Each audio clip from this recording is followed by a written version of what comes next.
On the 20th of November 2006, a young man in Germany walked into his high school with a bunch of rifles and some Molotov cocktails and some grenades and sort of opened fire and eventually killed himself.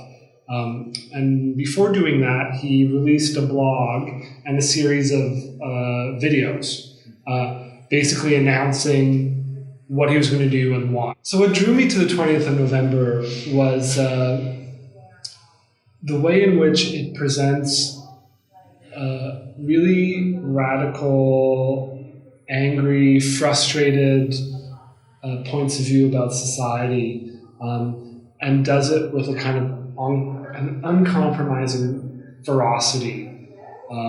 There's no apology to the text. It's really hard hitting. It's visceral. It goes straight to so many of the forces that a lot of young people, I think, are fighting against. This guy just takes takes the space and demands a voice and the time that he needs to be listened to. So it's about taking that time. I mean, we talked about this, and these type of voices are exploding around us because they don't get a chance to be heard, so they turn into action. So I think this is an important moment because you actually get to hear it, you get to see.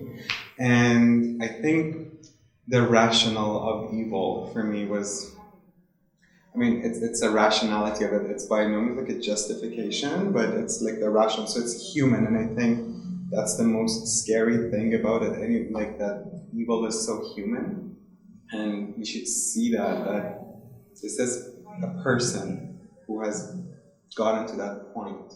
So there's this amazing moment in Bowling for Columbine, that Michael Moore movie that he made about the murders in Columbine, and he's interviewing Marilyn Manson. And Marilyn Manson obviously is seen as being, the catalyst for a lot of anger in young people and violence and whatnot.